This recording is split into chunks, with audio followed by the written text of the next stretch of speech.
말 그대로 몸이 기억하는 엄청난 전술 능력을 가진 대단한 군인이라는 것입니다. 과거 80년대 LA 폭동시에 미 언론에서 집중적으로 보도된 루프 코리안이라는 사건이 있었습니다. 당시 폭동이 시작되고 4, 5일간 미 경찰들이 모두 사라져 한인타운을 스스로 지켜야 하는 상황이 나왔습니다. 폭도들에 의해 코리안타운은 90%가 파괴되었는데 결국 한국 예비군 출신들은 이를 방어하기 위해 집결합니다. 놀라운 것은 이들은 한인 커뮤니티에 거주하는 평범한 한인들임에도 불과 몇 시간 만에 군 조직을 완성시켰습니다. 건물 옥상에는 모래포대를 비롯해서 순식간에 진지가 구축되었고 방어를 위한 부대가 만들어진 것입니다. 또한 그 와중에 언론전까지 펼쳤다는 점입니다. 당시 LA의 폭동 상황을 취재하기 위해 미 방송국은 헬기를 띄워 LA 시내를 촬영하는데 이상한 점을 발견합니다. 바로 한국인들이 코리안타운 건물 옥상에 집결하여 방어전을 준비하는 모습이 잡힌 것이라고 합니다. 이 장면은 미 전역으로 송출되었는데 이 때문에 폭도들은 한인타운의 진입 자체를 두려워하게 됩니다. 이렇게 한인들이 자체적으로 군 조직과 같은 자경단을 조직한 모습은 일부 보수 미국인에게도 큰 지지를 받습니다. 미 수정헌법 7조에 의거해서 자신과 가족을 화력을 동원해 지키는 모습을 손수 보여줬기 때문입니다.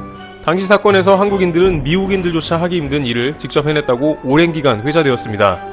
그렇지만 한국은 징병제 문화로 젊은이들의 대부분이 현역 입대를 마쳤기 때문에 각자가 주특기를 가지고 있어 불특정 다수를 모아놓아도 어느 정도 군조직 결성이 가능하다는 이야기는 항상 있습니다. 심지어 그 가운데는 탱크를 모는 전차병도 포함될 수 있을 정도로 막강한 군 조직이 짜여진다는 것이죠. 실제 한국에서 군인을 제대한 한국인들 이야기는 많은 외국인들에게 놀라움을 선사하기도 합니다.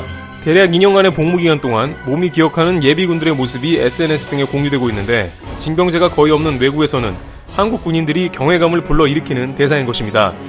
또한 아무리 현역인 조교들이라도 과거 숙련병인 예비군을 이길 수 없었다는 이야기도 많이 있는데 국군의 주력 60mm 박격포의 발사 자세를 잡는 차력포를 누가 빨리 하나 내기를 했었는데 현역대 차력포를 1초라도 빨리 하려고 경쟁하는 것은 평생 동안 회자될 정도로 큰 관심사이기 때문입니다. 특히 육군 교범에는 차력포를 60초 이내로 마칠 것을 권하고 있어 빨리 해내는 게 관건입니다.